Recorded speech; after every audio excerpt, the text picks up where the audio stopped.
There are parts of your story you don't tell. Not because they didn't matter, but because they mattered too much. Memories you folded away, moments you tried to make sense of, versions of yourself you left behind just to keep going. And over time, those pieces don't disappear. They wait. In photographs, in letters, in the quiet spaces of your life where something feels unfinished. But what if healing isn't about forgetting those pieces? What if it's about reclaiming them? Not with words, not with explanation, but with something deeper, something that doesn't ask you to perform, only to create. Tonight we explore what happens when you stop trying to fix your story and begin to remake it. Welcome to Spirit Talk Show, Bedtime Stories for Grown-Ups. I'm Howie, I'm here with Doyle, and tonight's conversation is about something many of us don't even realize we've lost access to, our own creative voice. Devorah Brinckerhoff is a professional artist of over 30 years and the creator of something called Soul Portraits, a deeply personal and transformative process that uses creativity as a pathway to healing. After navigating her own experiences with trauma, Devorah began working with the literal materials of her life, photographs, letters, journal pages, tearing them all apart and reconstructing them into new forms, not as art for approval, but as a way to process, transform, and reclaim her story. We looked up your name on a website to say, how do we pronounce this name? And so it said, for some reason, it puts the name Lee with your name. It's Devorah Lee. Leah, I think. Leah. I don't know why that website does that. And we put it in and it told us Devorah is what it told us as the pronunciation. But you are Devorah. Devorah, like a vampire, really. Oh. What? Is there a vampire named Devorah? Really? I don't know. It just seems like a vampire name. Devorah. I am Devorah. Devourer. You know, right? Oh, see, that was quick. I listened to your episode with Kirsten. Yeah. And I was like, okay, so, but then it's, Kirsten. And I'm like, she's very magical. And I'm like, she needs something a little bit more, Yeah. Like Kirsten. Like Kirsten. Exactly. Yeah. Okay. So what's funny is I told Howie, because I recorded the cold open before you came on, and I'm thinking, oh boy, I got to go back and re-record it, because I think I said Devorah Brinckerhoff. So I think I need to go back and re-record your name there. So, but thank you so much for coming on. I'm really fascinated with what you do. I have to admit, I don't know if I'm in touch enough with my creative side to really understand what it is that you do, but I understand this artistic expressions, which are artistic expressions, right, that define or let us know what our soul really is. Am I defining it correctly? That's definitely one way to think about it or talk about it. I don't think it's a black and white rule. Yes. And you're definitely creative and definitely in touch with yourself. So I don't buy any of what you just said. Okay, thank you. I think what I meant when I said creative, I don't know if I have that. I'm creative. I am creative. Clearly. But I don't have, what I meant is, because we're talking in the context of actually doing art, paint on paper and sculpture and stuff. I don't know if I ever really grasp that part of I'm interested in grasping it and finding it. I don't know if I've really explored that side of my creative life, right? So that's something maybe I need to pursue more.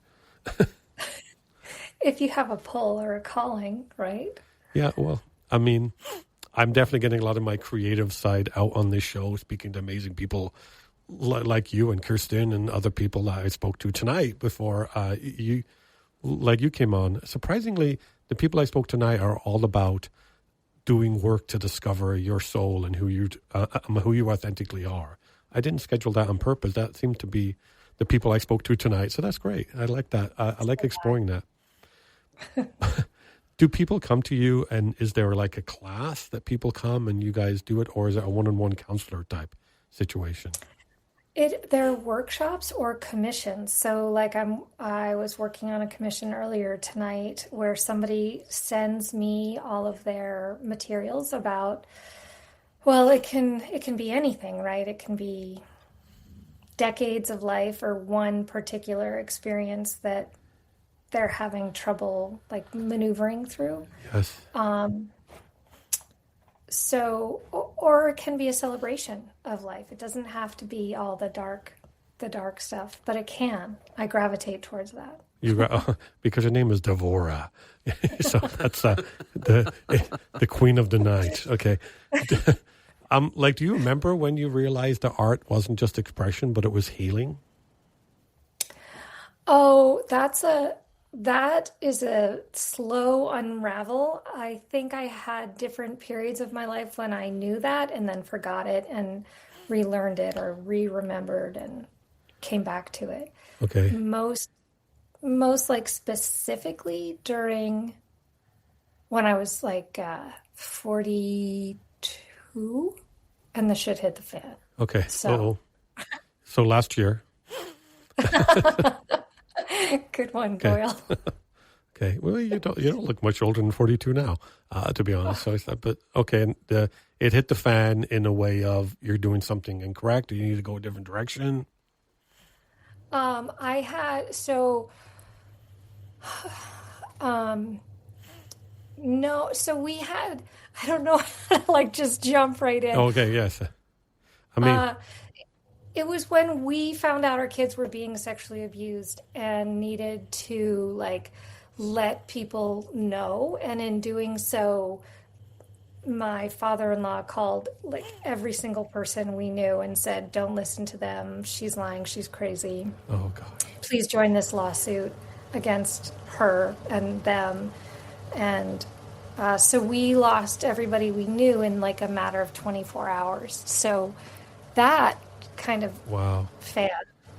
Did some fan go on in the room beside you? I just started. Yeah, and I meant to ask you. I can also put on headphones. Yeah, I just heard of some fan go on. It caused some background noise. That is the heat, and I can go turn it off. Are you somewhere? I'm happy to do that. It'd be great if you could. Are you somewhere cold that you could stand no heat for a while? Yeah, I can stand no heat, and I have a hat because I'm used to this combination. So let me yell up to my husband to turn the heat off, and I'll be right back. Okay. Okay. Where is she? I think she's. It's cold.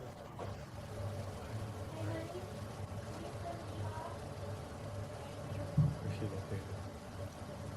Let's see. I'm trying to.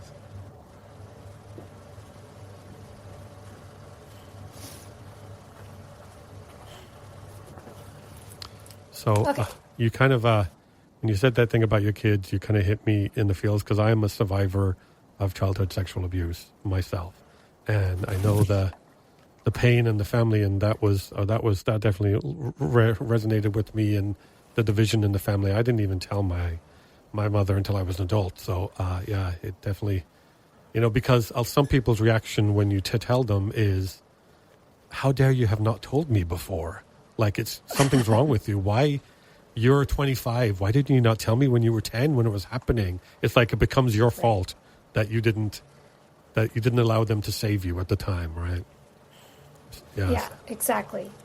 That's my history too. And I had just found out, like I had just sort of started unraveling mine when I got pregnant for the first time. And I was like, what is going on?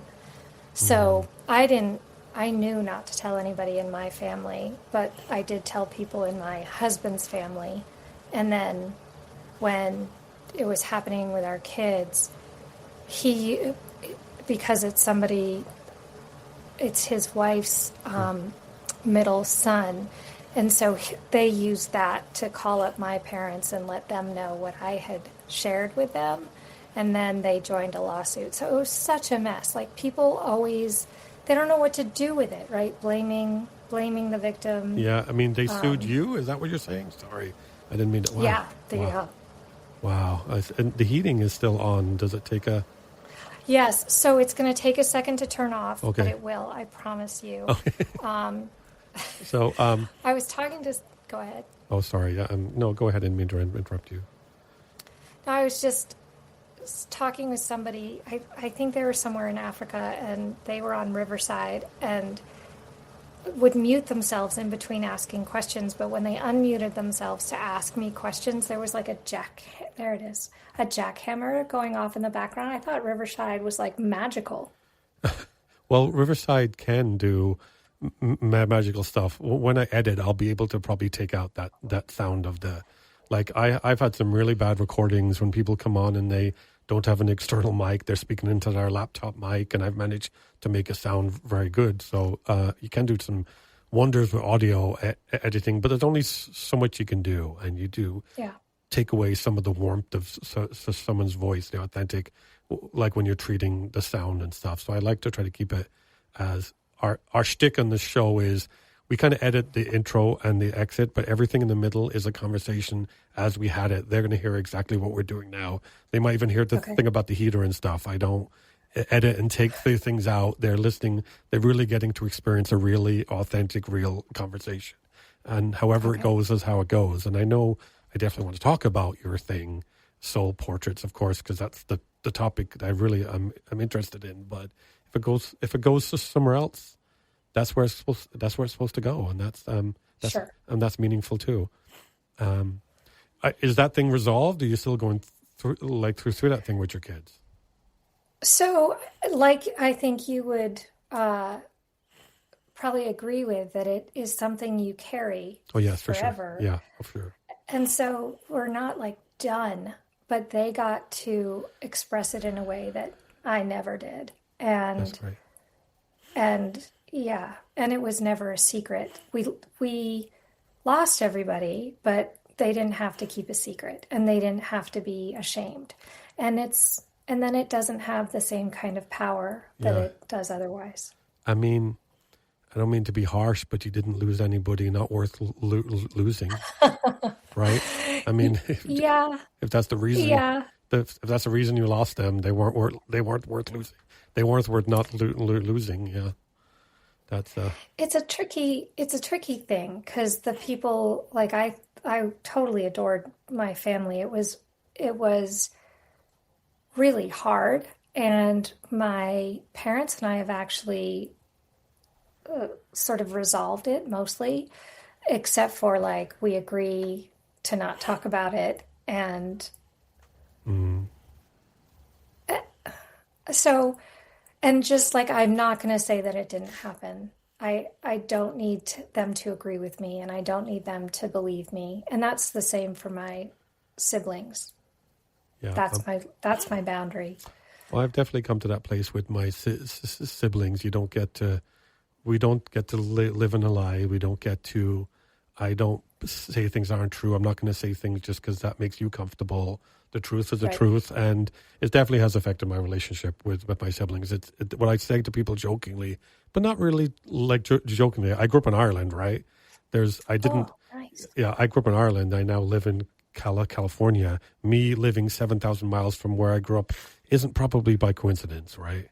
There's probably some reason for that, because I won't live in. I'm not going to say this didn't happen, or that's okay, or this is okay just because it makes you feel better. That's not okay. What happened is not okay. What was ignored is not okay. What I think you knew was happening, that's not okay. It's not okay that you allowed it to happen, and I know it was allowed to happen a few times because there was other people there, right? So so anyway, I didn't know this was going to become a conversation that was going to get deep into the fields here, but yeah, it's definitely a place. I have a tattoo on my arm, which is from gosh, can't see it. There. Oh, there it is. I got that at a healing conference I went to in Seattle. I don't know if you've heard of the foremost author on male survivors of sexual is Dan Allender. You've heard of that author? I haven't. Dan Allender, and my youngest son is named Fintan Allender because of him. And he has this great healing conference in Seattle. You go for a week, and he is the foremost expert in the world on this topic. And so I got to sit with him for a week, and that was amazing. So anyway, I don't want to make this about me. I want to talk about for someone who's For someone for the first time is hearing what is a soul portrait, what actually happens in the process? Well, I used the process to, when I was really grieving my family and those relationships, I used it. So being sued and excommunicated by your family left me feeling really worthless. And I had already struggled with my sense of value, and that was sort of like the thing that I had spent the first, 30 years running away from, is that belief of worthlessness. And so then I had all this proof that it was true, and I didn't know what to do with that. And so I've always been drawing and painting. I went to art school, and was in galleries for 25 plus years. But during that time, when this happened, I was in my studio and I just started ripping up material from my life that I couldn't really handle, right? Like I couldn't wrap my brain around it. Excuse me. And within, 5 hours, which felt like 10 minutes, I had disassembled my story and reassembled it on canvas. And in that time, I felt like a different person. And I was moving a lot of stuck energy out of my body and really met a deeper part of myself that said, they're wrong and you're not worthless. And there's this ember of love and beauty that dwells within all of us. Yes. And let's reconnect with that. Let's remember that truth of who you are. So lived experience, horrible things, survivorship, whatever it is, isn't who you are. They're experiences, and they form us, they shape us, and we believe them, identity and so on and so forth, but it's not who we really are. And that was where soul portraits were born, right? So I, up until that point, was predominantly an oil on canvas painter. And then I had done mixed media all throughout my life, but it was never, did we just lose connection? Because it's saying trying to connect at the top of my screen. I can hear you still. I'm recording and I'm hearing you. Sorry, I did. Okay. There was no pause in the connection there. For me. Good. Sorry. Yeah. So I'm going to be your challenging guest. I'm season 6 is the one that I have to do the most editing for. So why do you use the personal items like letters or because a lot of people think when you have to heal, you're going to start something anew. So why are you using these old parts? And is that what's the word I'm looking for? Symbolic that you're taking the pictures and stuff in your life. Is that why you would use those things? Well, it depends, right? So when I was looking at old letters and photos, I was revisiting versions of myself. And I believe that our energy is captured in those letters and photos. And when we rip them up, we like put them back in the timeline from whence they came. And we acknowledge who we used to be. And we kind of get filled up with those experiences if they don't move through us. Does that make sense? Yeah. So yeah, the materials are symbolic. They tell your story for you. And I don't know about you, but I could never put this into words. I could never really touch this kind of lived experience. And so there was no word that really captured it. I'm not a writer. I think for writers, they're really good at doing that. I'm visual. And so I wanted those materials to help me tell my story. I wanted the words that were their words captured to say, I see you, I see me, I see this, and now I'm letting it go. Oh, so there's some fear for me in things that don't seem like something I can do, fix, move, twist, turn, right? It seems like, and you talk about moving beyond your cognitive mind, right? And so why do you think that just me thinking it through and doing and moving and twisting and turning and bopping, why can't I get healed that way? Why do I have to go beyond my cognitive mind? And how do I do that? Well, creativity, I think, is how we all do that. Hmm. And I don't know, like you have probably several different creative languages, but um, the thinking mind just keeps us in our mind and it doesn't really move the needle. That's my opinion. There are people where if they're a prolific writer and they feel like they've gotten to those places inside themselves, otherwise unknown, otherwise unseen, Yeah. then that does work for them. It's just what worked for me. And like when people are dealing with things that they just don't know how to wrap their mind around, they want to do something that gets to it a different way. So, have you ever had somebody? Oh, sorry. Do you No, want no, to go want to ahead. ask a question? Sorry, I want to get how we in the conversation here. Sorry. Go ahead. When people go through the process of the soul portrait, of creating their soul portrait, what happens psychologically or emotionally when someone physically tears apart pieces of their past? What do they feel? What have you felt? These you guys are asking great questions. So I can't speak directly to what another person feels, but what they report is relief that I thought that dealing with this or looking at this or revisiting this would be so uncomfortable.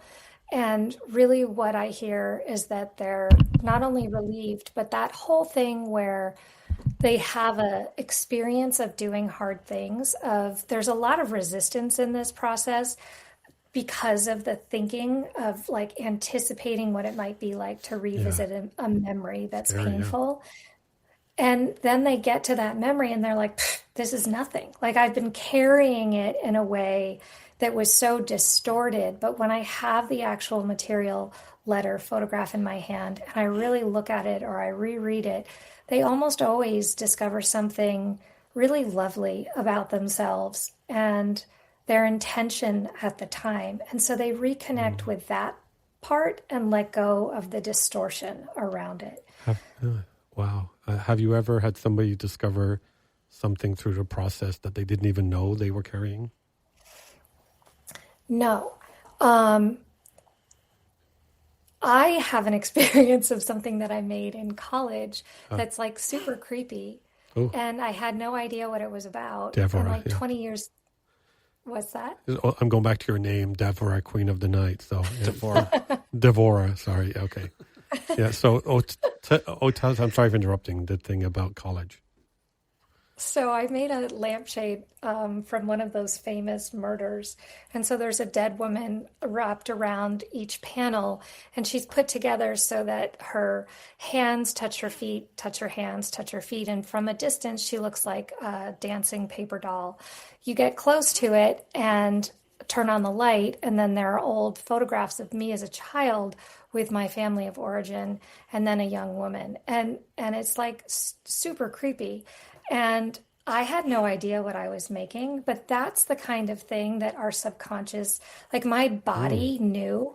I didn't have any memory of my sexual abuse. And so these photographs that have a lot of violence and violence against women and sexual violence and like what? So that lampshade was like coming out sideways and letting me know something, but I wasn't ready to know it. So I just was like, huh, weird. I love making space for these new ways to get healing. Like people wouldn't think of making a lampshade could make healing. People get stuck on like the talk therapist and the drugs and making space for these other ways. Maybe it's making the lampshade, doing the soul portraits, and wow, I'm a little bit verklempt. I didn't know I would resonate with it so much.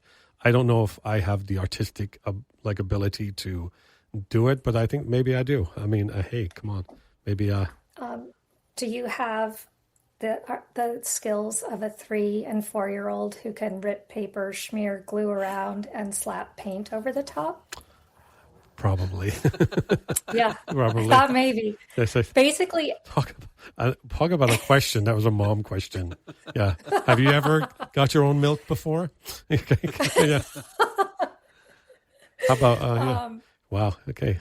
I like it's that. really easy. It's not it's not hard. And yeah, and then so people who like have things that they really don't want to lean into, again, just because I think that it's all energy, like everything's energy.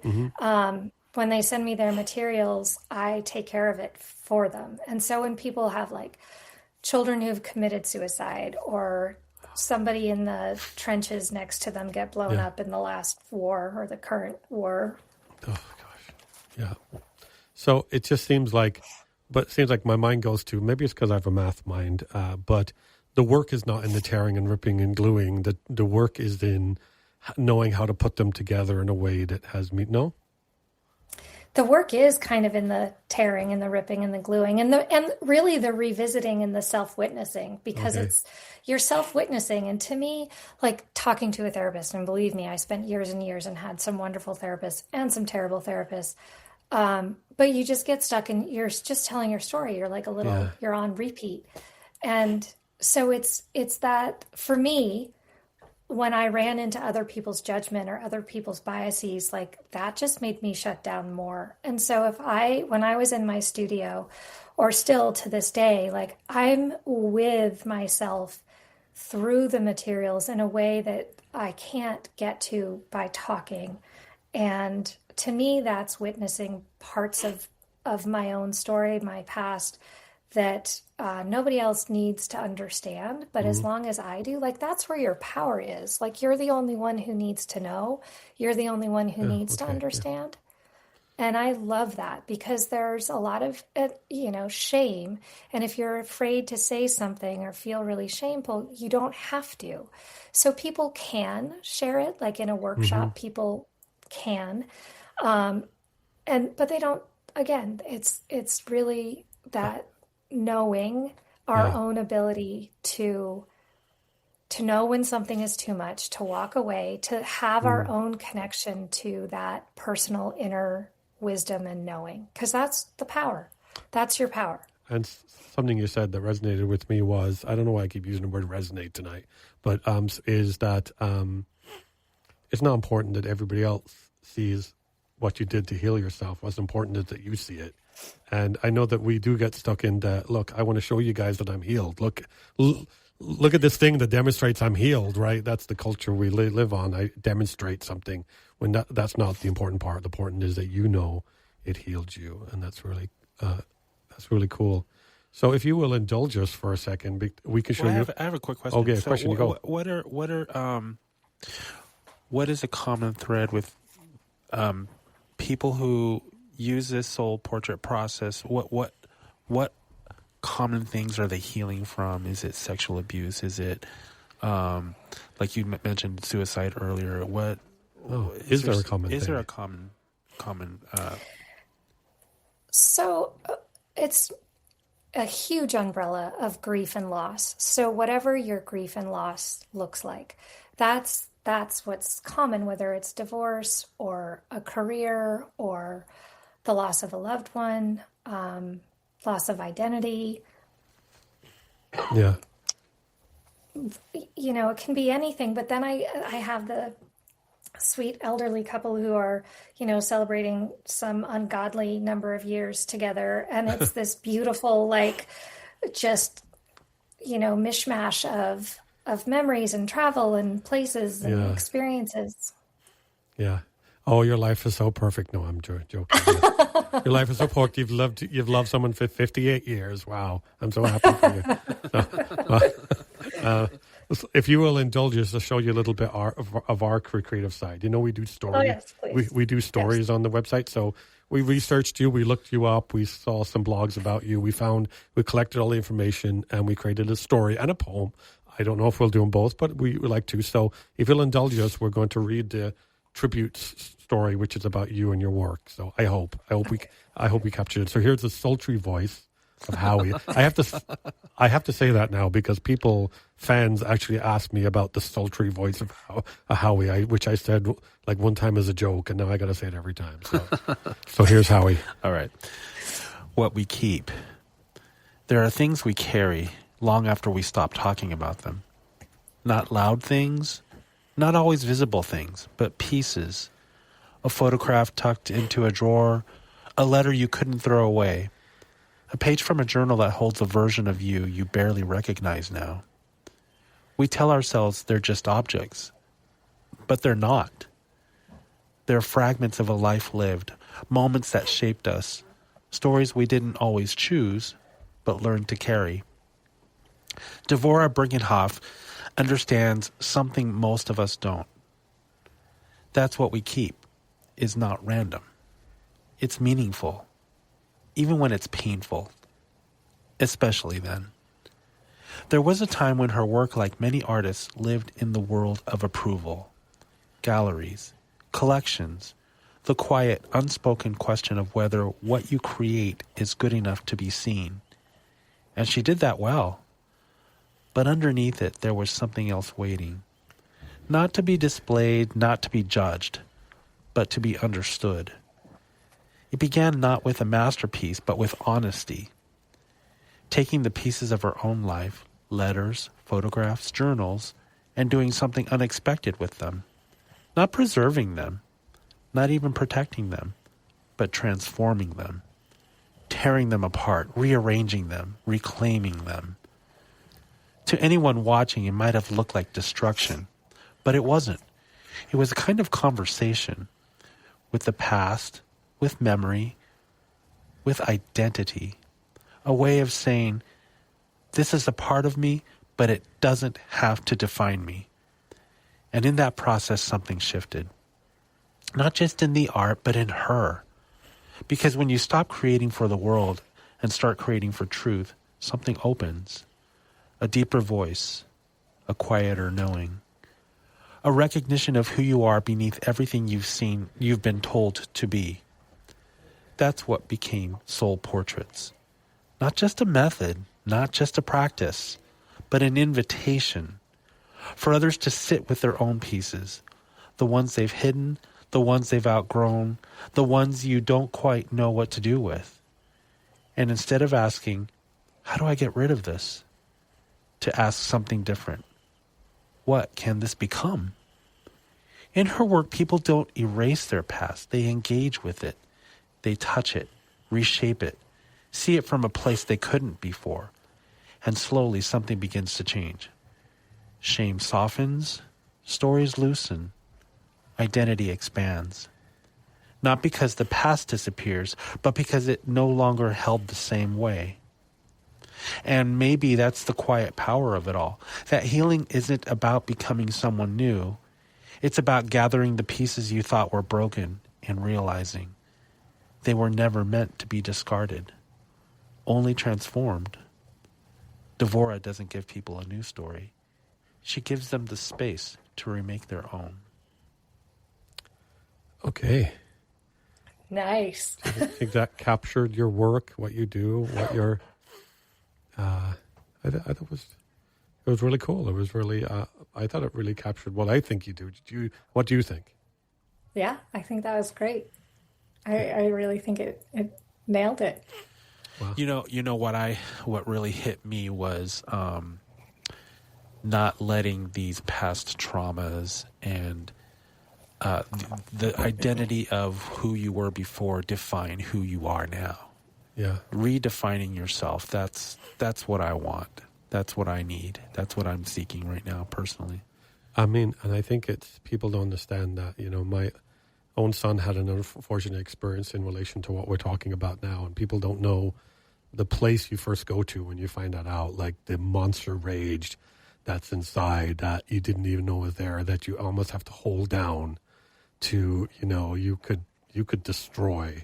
That time you find out, destroy everything, and then you have to try to make it a place of productivity for your kids, that it's not, you don't just let loose for the rage and stuff. And I think that's what this is about too. It's like, these painful things, this rage and this anger, you can create with it and make something that captures,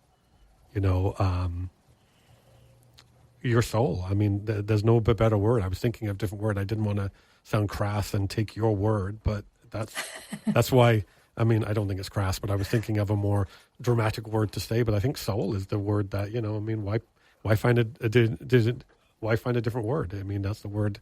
That's the best word. That's why it works, right? Wow. Yeah. Oh, And see, it's go ahead. it's giving all of that stuff a place to land, the rage, the anger, the sorrow, the devastation. It gives it a place to land outside of your body. Like, I just think it weighs us down when we literally physically carry it. So do people come out of it feeling like a new person or more like their true self? Well, both, right? All of our experiences, like all the conditioning, just think about everything is learned, like literally everything. And so who are we underneath all of that conditioning? And how do we let it go? So, yeah. So when you're guiding someone through the work, what are you paying attention to? What are you paying attention to in them? So I guide workshops, and my whole point is for them to listen to themselves. So it is a constant reminder to follow their own inner voice.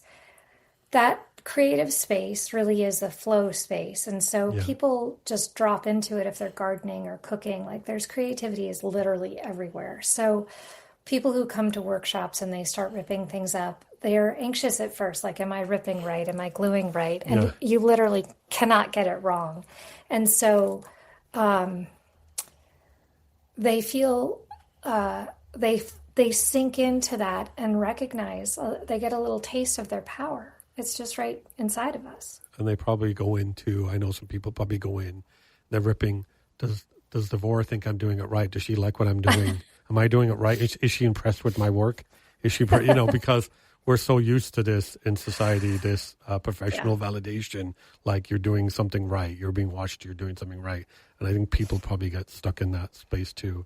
So if you, if a listener, if someone is listening and feels disconnected from themselves, what would be one creative small step do you think they could take today? Well, like, I have a free inner voice exercise on my Instagram page, and it's just a fun little exercise to practice following your intuition, and get to know what wants to come to the surface. So I have to tell you, from a personal standpoint, I'm a teacher in my regular life, and I took one of your things from your website and gave it to the art teacher at my school, and she loved it. I think she's already done it with her class a few times, and they're doing it. So I know you've got a classroom of people doing it right now. Whatever. I love that. There's something on your website that I downloaded. I'm trying to figure out if I can find where it is again. I'm looking at your website right now, and there was something that some art assignment you could download or something, or art, is that Soul Portrait Home Kit? Was that it? No. Oh, so the home kit is a box of supplies. So if people are intimidated about, going out to order stuff on Amazon or go to Michael's or Utrecht or whatever, they can get a little kit from me. But I'm coming up with more and more exercises to offer for free, just to help people tap into that freedom, that remember when you were 3 and 4 years old and you loved to draw? Like, everybody loves to color and draw. And I want everybody to get back to that part of themselves. It doesn't necessarily have to be drawing and painting, but when somebody wasn't telling us what was good and what was bad, like, we just loved making things. And so I really want to encourage people to get back into making things, dinner, coffee, mud pies, like whatever it is. And about your kits, your home kits, I don't know if you're looking to expand that and sell more, but I know that schools would buy them. Like, our school is an online homeschool, and they would buy them, but I don't know if you're looking to sell 1,000 of them or something like that. They take a lot of work to make. But I was going to say, as a side note, you should probably get on and as a vendor at all these homeschools, because then people could pay you to come, especially this time of year when they're in the, oh no, all our Title I money has to be spent, all our grant money has to be spent, and they're looking for things to buy right now. But I mean, I don't know if you're looking to become a manufacturer of soul portrait home kits, because if you got onto a vendor, you could be making $1,000 a month, right? That maybe is not what you want to do. No, that would be great. I always want to expand, and I love that people are interested in having kits and making their own portraits, whatever those look like. Blind contour drawings are also just really fun that I love having people do. Blind contour drawings? Okay. Yeah, tell me blind contour drawings. So you look at yourself and have a piece of paper and you draw what you see. You do not look down at the paper and you don't lift your pen or pencil or crayon or marker off the paper. And I give people 20 seconds to do it. So all your features, hair, neck, and shoulders. Wow, sounds horrifying. That's a little intimidating. Yeah, it's a little like, yeah, sounds like, oh God, well, what will I see? Yeah, I mean, it would be. Well, that's the whole point. That's the whole point. What would you see? What are you? What are you seeing? I don't know. And what's our perception, right? Like, so what is there's, if you're worried about it, there's some expectation of A, how it should look, and B, like doing it wrong. And what if neither of those things matter, right? Like really. You know, have you ever gone to a caricature artist, like on the pier or, out on the boardwalk or something? That's frightening too. They're scary. You never know what they're going to come back with. But there's also a moment of acceptance when you see the portrait and you're like, okay, yeah, my forehead is that big. Yeah, exactly. I guess my nose is kind of pointy. I don't know. Thank you for pointing it out. I appreciate it. But yeah, they can be pretty hard, especially when the guy goes really overboard, right? Yeah. He draws these gigantic teeth and really the 29 head, not the forehead, So let's go back to this. What when you're talking about people releasing old stories. So what does it mean to release an old story without denying or minimizing what happened? Well, when you're revisiting your materials that are associated with that story, you're not denying it. You're doing the opposite. You're acknowledging it. Yeah. You're revisiting it. Just in the matter of holding those materials, rereading it, you've done your job. Yeah. Okay. So it's not hard. It's really not hard. People think it's hard. Again, it's that anticipation of like, oh, I can't handle this. And honestly, you're handling so much more when you don't do that. And it has a way of running the show from, behind the scenes, like what we don't acknowledge, or if we are denying these identities and they're just false identities. Like, what identity is real? Like, what identity is real? I know. I was going to say, people have this idea that they know intuitively what's real and what things are real and what things are, but we really don't. Because something I was going to ask you next is you've talked about how objects carry energy. Can you explain that? What that means in a way that people can understand? Geez, good luck. Tough question for me.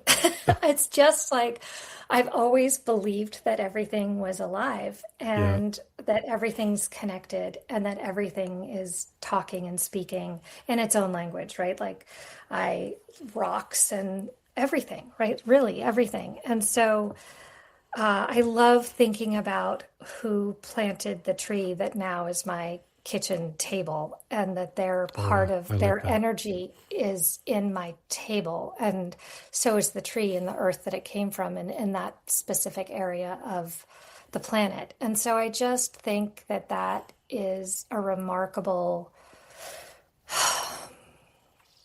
sense of interconnectedness that happens pretty immediately when I start looking at the world through that particular lens. And I can't explain it. I certainly don't have the science to know. Well, definitely, I agree. I definitely agree. My son is an apprentice plumber right now, and he's working in these buildings. And I think about all the buildings we go onto that are the work of people's toil and hours and creativity. Like he's working in a shell of a building, helping with the plumbing. And for decades, people are going to use this plumbing like it's just something that's there, not thinking that this young man spent like a year of his life putting in there and structuring it in a way that would work, that they could use it. And that's meaningful. We need to think about the connectivity. My house is on property that used to be a gold mine and also like Native American. And to think about the people who spent their lives walking through the area, the entrance to the mine is a few hundred yards behind my house. And it's just a hole in the ground now. But think about the decades, because I live in gold country, like up towards Lake Tahoe. To think of the decades of people that this consumed, that there's meaning in that, and there's a ground. And definitely I wasn't someone who believed. The reason my show is called Spirit and Talk Show is because I was very into math and science, but in the last 10 years I've had some experiences with spirits that is like, wow, there's something there. We don't know what's in the world. We can't explain things with this science and math all the time. There's something there. I mean, when I hear something in my house, that my son and I heard a voice in our house, we both heard it, and it was the voice of my younger son, and he wasn't there. I mean, what is that? That's something we both heard. We didn't both have a psychosis, right? We both heard this voice, and this is why my show was originally called Spirit Talk Show. But then I kept the name when I turned into this connecting story thing, because I think it also, the spirit of people, connecting with people, it also fits in that too. But again, I'm talking about myself too much. I want to hear about you. I love it. Back to you, Doyle. Yeah. Let's hear more about Doyle. Yeah. Yeah. Wow. I'm looking. Okay. Well, I think what we should do then is going back to the creativity. Talking about Doyle, we should read your poem that we have for you. We wrote you a poem too. Okay. I get to read this one then. Okay. So the poem is called The Pieces. You kept them, didn't you? The fragments, folded into drawers, pressed between pages, tucked in the corners of a life you kept moving through. A photograph that holds too much.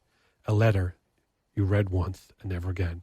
A version of yourself you didn't know how to carry forward. You called them memories, but they were more than that. They were pieces of you. You hid them because no one taught you what to do with something that felt alive. Until one day, you didn't hide. You opened a drawer. You held the paper. You let the past exist in your hands. And then something unexpected. You changed it.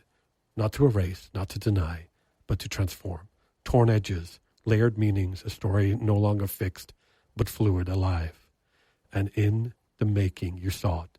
Not as broken, not as shame, but as material, as possibility. Because you were not what happened. You are what you create from it. And piece by piece, with courage, with curiosity, with care, you begin again, not by forgetting, but by becoming. Beautiful. That was, I'm something the show has done is my connection with poetry has been cool with the show because, growing up a math and science guy, poems just didn't hold any. Like, what are they? What are poems? What are poems? But doing this and being able to read things to people like that and really connects what poems are. It's about the connection and the honesty and the emotion that's connected to it. So if the listeners, if someone is listening, sorry, I'm getting a little verklempt again because it's connecting. Like, we're with me. What would you say to someone who's afraid of what they might uncover if they look inward? Well, I really believe that if they're willing to sit in that discomfort, they're going to find beauty and really deep love. That the fear is distortion. It's not who you really are. So when we discover something about our past, it's a story that we have about it. There are things that we do that cause harm to others and we receive harm. We're all part of that, just being human. And so if there are things that we feel tremendously bad about or guilty, to be able to hold it with the awareness that we're always doing the best we can with what we have. We really are. And that condemnation, punishment, more like it just doesn't work. And so when I work with people, it's really about meeting those versions of themselves with as much acceptance and compassion as possible. We cannot exile parts of ourselves and expect to feel whole. Like we have a shadow side, and we integrate our shadow and we bring light to the shadow without shaming it, judging it, criticizing it, exile, condemnation, like all of that. It serves no purpose. What does hate get you?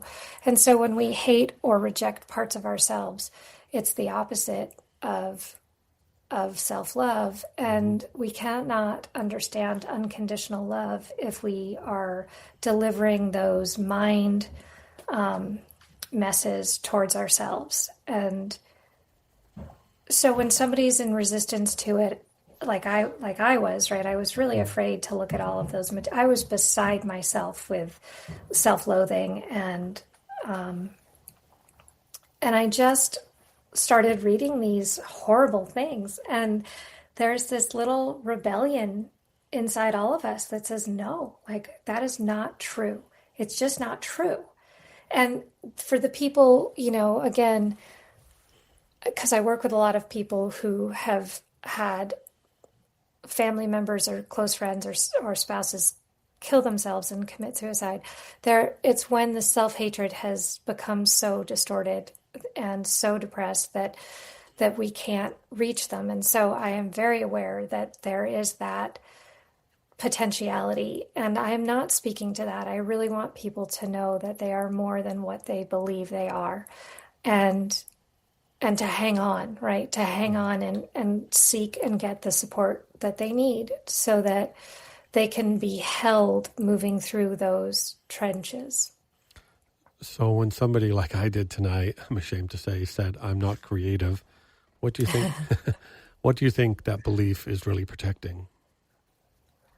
Oh, rejection, because we are creative, and somebody told us it's not good enough, and it hurt.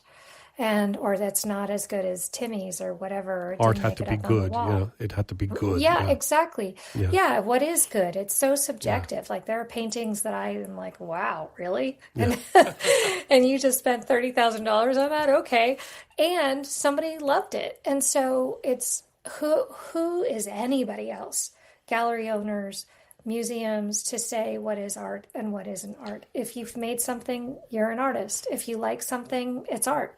Yeah, I know. I love here in Sacramento, there's an art museum called the Crocker, and I really like going into the modern art area because some of it is bizarre, but it definitely elicits emotional reaction. There's one piece of art that sounds like, it's called Wallflower, and it's like a little lady standing there. She looks so lifelike. She looks like she's moving, and it elicits this feeling of, wow, that's so uncomfortable. And she's very gray. But you look at her, it's like a person standing there. I'm sure they have some even, like some things inside her to make her move a little bit. So you think it's a natural person just standing there. But I mean, I've gone there a few times, and there's an emotional connection to it. So it's art if I had an emotional connection to it, and I like it, and it made me feel, I don't think I'd buy it for my house. That'd be art. But I do have some art in my house, and I do tend to like, I don't care who made it, or if I like it, if I feel, if it's nice and it's pretty and it gives me emotional, then it's great. I'll have it in my house. I don't have to have a particular artist. I do have some original art that is just, it's cool stuff. So I like that it's important for us to accept that space, that art is, like art is what you like. There's no good art. It's just That's right. What you like, and what you like is art, and what other people like is art. But yeah, I've also seen pictures. I'm like, oh my gosh, I can't believe you spent $15,000 for that. I have a friend who has a sculpture in his house that costs probably $100,000, and it's terrible. It's horrific, but he loves it. So he loves it. I find it jarring to come into his house and see it, but he loves it. So So who am I? Just an interloper is in his house like once in a while who has a visceral reaction to his piece of art. So, have you ever had a piece of art hold something? Like, has you ever found a piece of art that held something so powerful that it surprised you? Like, did it surprise you? Like, wow, that really like hits me. Yeah, I mean, there are so many artists out there that I'm just blown away by, and I love really big work. Yeah. And I love somewhat abstracted work, and I just feel sort of like blown over by them. I love when cities allow an abstract artist to come in and do some art on the side of a freeway or someplace and just give free freedom. There's some great ones in Los Angeles on the 405. When you're driving the 405, they've obviously allowed some like artists to just put whatever they want on and some of it is amazing and some of it I don't get. But I mean, right. It doesn't matter. I don't need to get it, right? Right. Either. Wow. So do you have let's talk about what you do. You have these workshops and give people your website. Of course, we'll put it in the episode description. Your website is soulportrait.art. You got .art? I think it's not .com, it's .art. That's cool. Soulportrait.com. I was talking about that. I was saying, wow, I wonder if there's a such thing as spirittalkshow.podcast. I'm announcing it on the podcast. Someone's going to grab that now. And you have these workshops, and so people can contact you. I'm looking at your website, part of your website, and you have a free consultation, schedule a free consultation. That's a consultation on how to begin to make your soul portrait. That's more of people can have a consultation if they want to book a workshop at their office and or their some party that they're having and they want a creative thing. So they can do that, whether it's a work thing or a group of people who have all been divorced or whatever. So I work with groups that way in grief and grieving, or everybody there's so many examples, but also the consultation is if you want to commission me to make one for you. So it's highlighting your life's story and what's important to you, so that you're giving me your materials that have helped shape you into who you know yourself to be today, for better or for worse, and that honors your past, and so I put that down as the foundation, and then we talk about who you are now, and I do some writing in my own hand over that foundation. And then the consultation is also about who you know you're becoming and what your overimage would like to be, so that when you look at the piece that highlights your whole life or your story or whatever, you're reminded of who you're stepping into. So it does all three. It honors the past, anchors the present, and invites a future that you're excited for.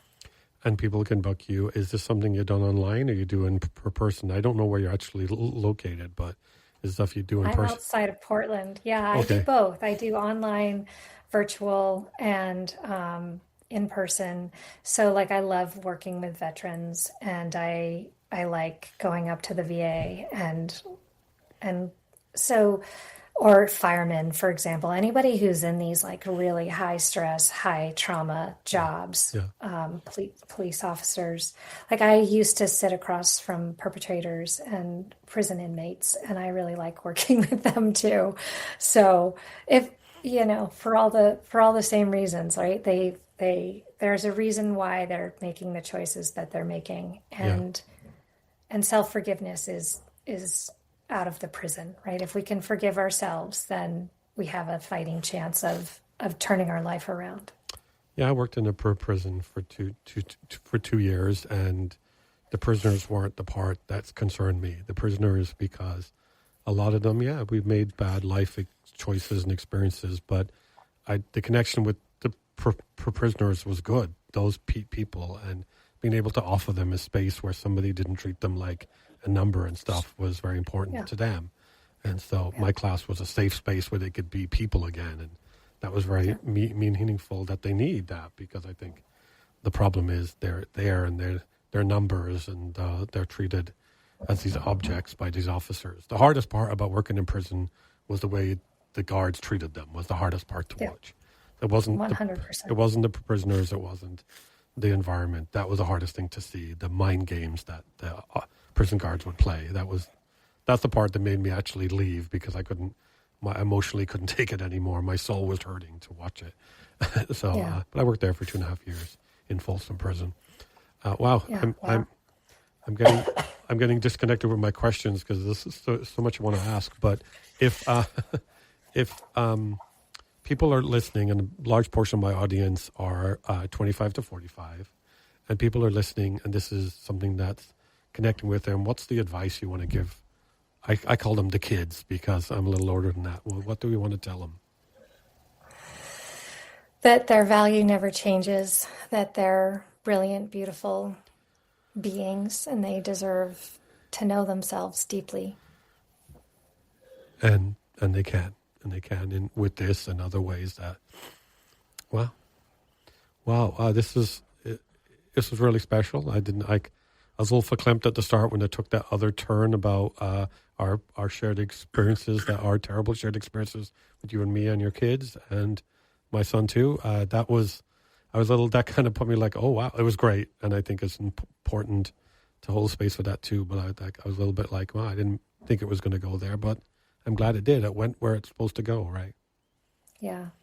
My work is really based in the recovery of that. The how do I learn who I really am underneath that experience? Because it really led my identity for a long time. And that was a horrible lens to live through. And so my work is it's about talking about those things that we don't talk about. So I appreciate you going there with me, and I know that it isn't the easiest topic.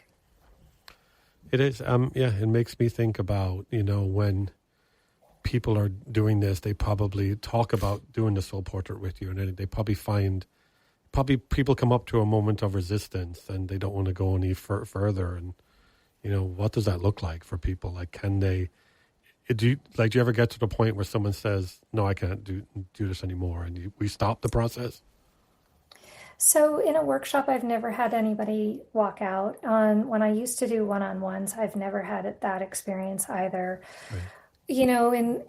But in grief circles that I'm part of, people do leave when they just are overcome by their own grief, and that sort of self-regulation is super important. And I really respect people who know how to take care of themselves in that atmosphere. I think we all need to know how to do that. It's how we keep ourselves safe. I think it's... So I haven't personally experienced it, but I certainly respect it. If anybody, because they know, right? Like if it's too much, it's too much. Yeah. Also it's fine for people to know yourself and know your limits and be able to walk away for a while. But I think it's important work. I wish that we valued as a society this type of work as much as we value like pharmaceuticals and other ways that people alter their brains that would be that I don't think are as healthy as things like this. I'm sure you've had a lot of success. That's a whole nother conversation. Yeah, it makes me sad. Well, I guess I'm trying to have the conversation out there and put the conversation and get people to learn about, to hold space for these kind of things too. And I'm glad that I can. And I really appreciate you coming on and the honesty and the openness. This was really sweet. Did you have something, Howie? No, thank you for joining us. There was a lot to think about personally for me. Yeah, he's going to book a consultation here in a second. Yeah. I hope you do, Howie. I heard you say you're seeking this right now. Yes. So well, I'll let you see his face. So you see, he is a real person. Yeah, I'm careful about touching the camera because for some reason, if I touch the camera, this little UPS drive disconnects all sound for some reason. I don't know why. That's little tiny UPS. But I appreciate you, Devorah. I've forgotten your last name now because I was... Brinckerhoff, you got it. Yeah. But I appreciate you, and we'll keep the conversation going, and we'll release it, and hopefully we can get people involved in the conversation, post it online, and we can come back and continue the conversation another time. I'd love that. Okay. That's great. Thank you so much for having me. Thank you. Thank you for your time too, and thank you for your patience. And we'll talk to you soon. Sounds good. Okay. Bye. Bye. There's something powerful about realizing that healing doesn't always begin with answers.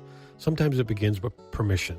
Permission to feel, permission to remember, permission to stop treating the past like something to hide, and begin to see it as something that can still be transformed. Tonight, Devorah Brinckerhoff reminded us that the pieces we've kept, the memories, the pain, the identities we outgrew, are not proof that we are broken. They are material. They are meaning. They are part of the sacred, unfinished process of becoming who we really are. Maybe that's the invitation tonight, not to fix yourself, not to force clarity, but to gently return to what still lives inside you and ask, what wants to be remade? What wants to be reclaimed?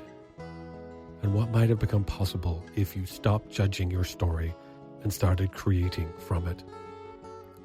Thank you for joining us for this conversation. This is Spirit Talk Show, Bedtime Stories for Grown-Ups. I'm Doyle. And until next time, be gentle with your memories. Trust what is waiting to be transformed. And remember, you are not only shaped by what you've lived, but what you choose to create from it. Good night. Now go make a story worth telling.